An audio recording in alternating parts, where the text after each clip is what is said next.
Hello and welcome back to the U-Man channel. My name is Oliver and today we're going to be putting some Tannus Armour liners in the tires of this E-Cells bike that I just got. One of the biggest complaints that I've heard from people, not on this bike in particular, but on all fat tire big electric mountain bikes, is that they tend to get a lot of flats. So I did a little research and I found that the people that are been getting the best results are the guys that are putting in these Tannus tire liners along with the FlatOut sealant.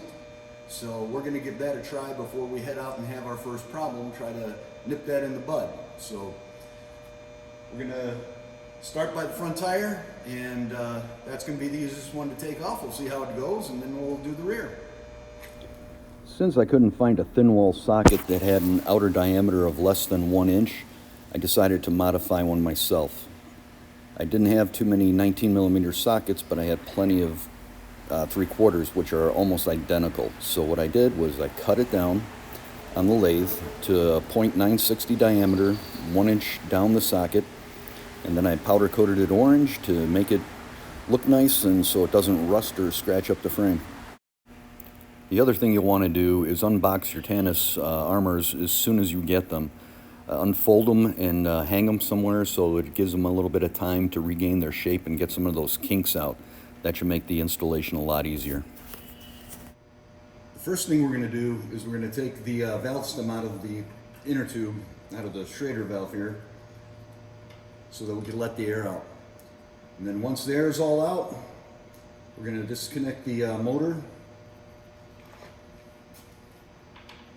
and loosen the lug nuts there, and we'll be able to take that front wheel off and start our installation.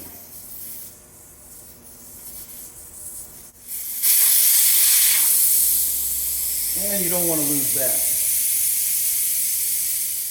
Next, we're going to remove our little Velcro attachment here. Disconnect the motor by pulling straight out, and then removing our lugs with our handy little turn down wrench that actually fits into here now.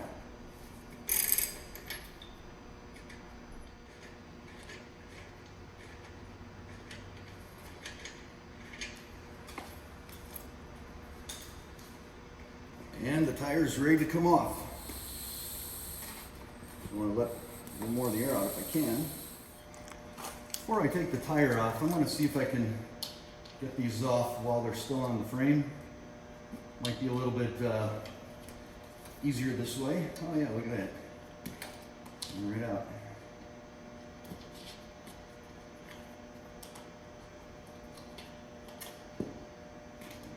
Coming right out. Look at that. Now, you just easily get that one side broken off of there. Now make it a little less work on the table.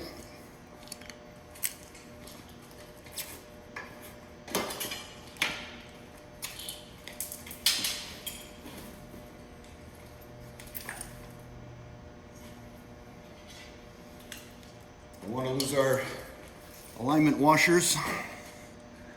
Once you've got the tire half off, it tells you to pull the inner tube out.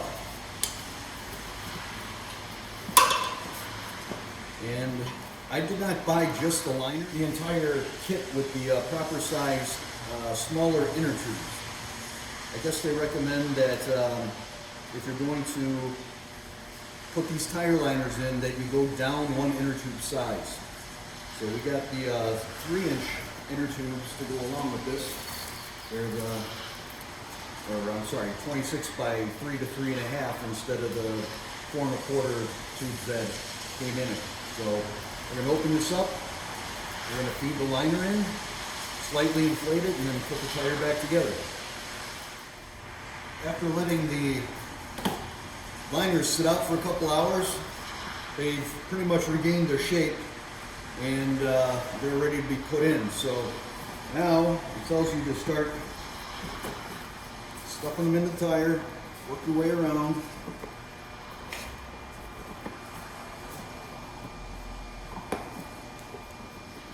And that went pretty easily. Now it says to tuck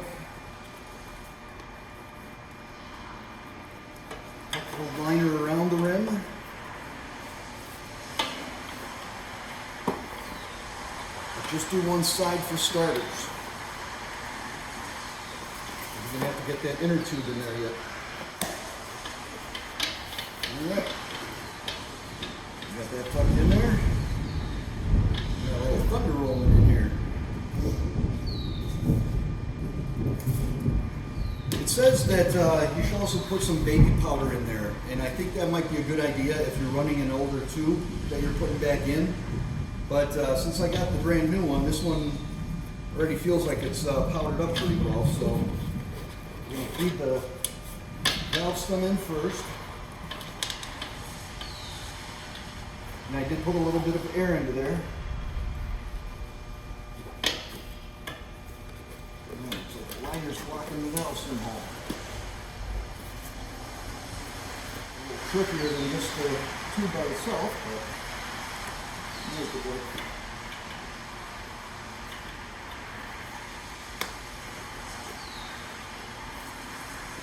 So they have small hands. Alright, so we got the valve stem in there, get that nice and straight. Now we tuck the tube inside the liner. Down here.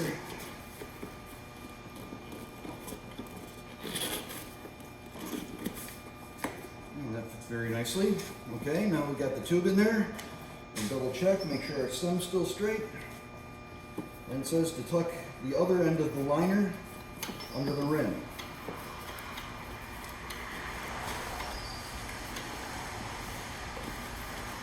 Now that seems to be working well. Just push down on it. Around the tube. It has a little bit of air in it. Sounds right on.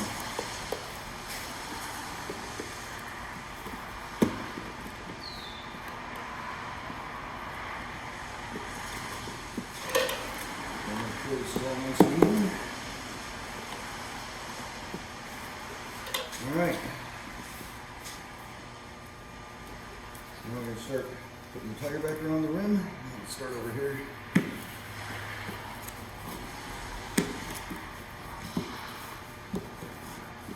Not quite as easy to put back with the liner in there. Just sticking it up a bit.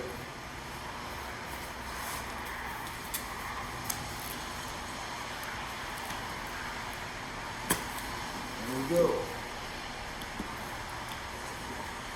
Now we're going to get our little air pump. We're going to start inflating this, make sure that it inflates nice and evenly and that it seats up on the rim properly. We'll be right back. Got my little wireless air pump hooked up here. What we're going to do is we're going to start up by putting about 5 psi into it. 5 psi in it. The tire's still loose here, so it hasn't come close to hitting the bead yet, so let's dial that up to 10. See how that looks.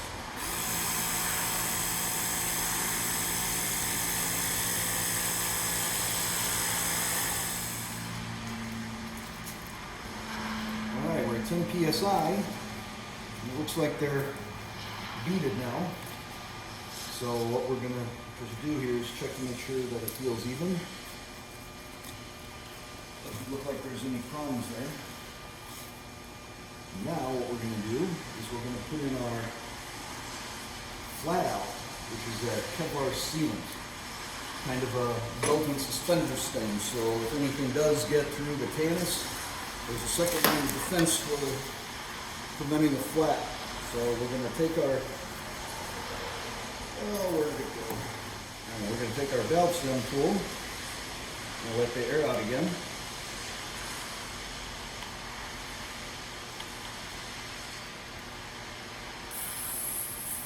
I'm going to try not to drop it this time.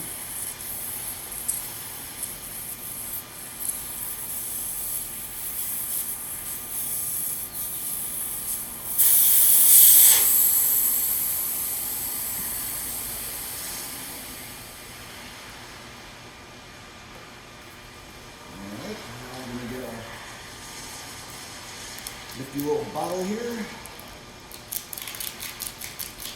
Oh, looks like it actually comes with a valve stem tool as well. So pull the cap up. Look at that. Pulls the tube right out with it. So I guess what we do is we just set the tire so that the valve stem is up on top. And we squeeze in 8 ounces of this stuff. A lot thicker than the slime. So it's got a lot of particulate stuff in there, which I guess is the Kevlar.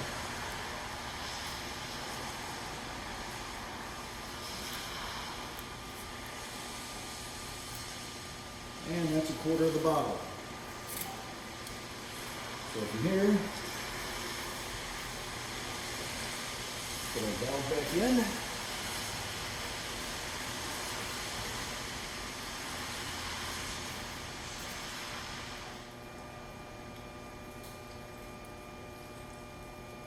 And now we're gonna re-inflate it.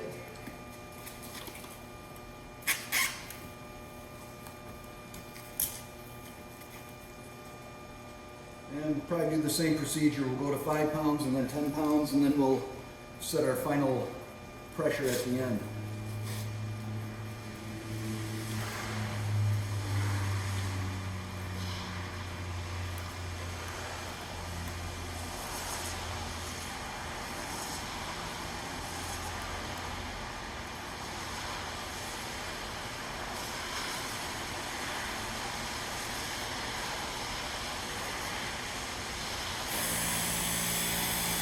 We'll be back. Well, the tire's all inflated now, so I settled on 20 psi. That seemed to be a good pressure before, and it feels pretty decent now. You can tell that it feels a lot stiffer where the liner is in the outside of the tread as opposed to the inside here. Another nice thing about the liner is that it's supposed to give you some run flat capabilities. So if the liner doesn't stop a flat, this stuff doesn't stop a flat, you can still run on the tire at a reduced speed for a short distance. So hopefully we should cover all the bases and get me to anywhere I need to be going. So let's put this thing back on and we'll get back to the rear tire next.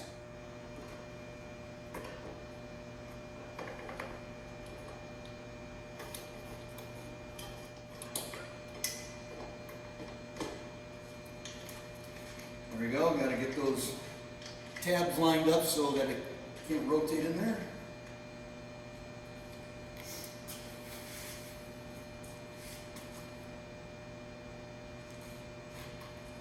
I'm having one of those, can't remember where I set anything down kind of days.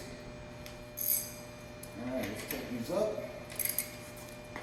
We're using the German torque method, which is called Gudentight.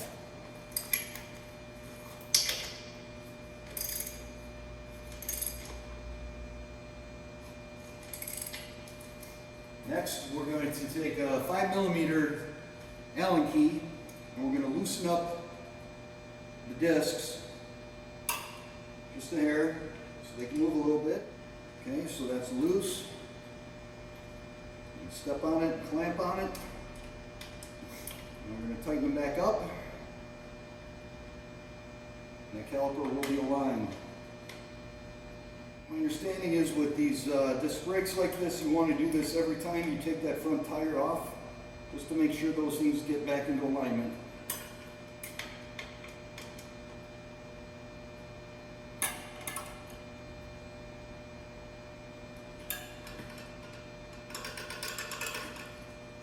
Alright, now we'll plug it back in.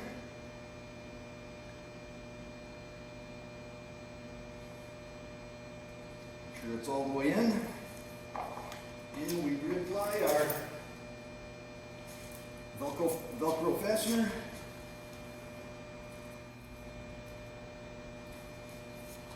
And that's one done.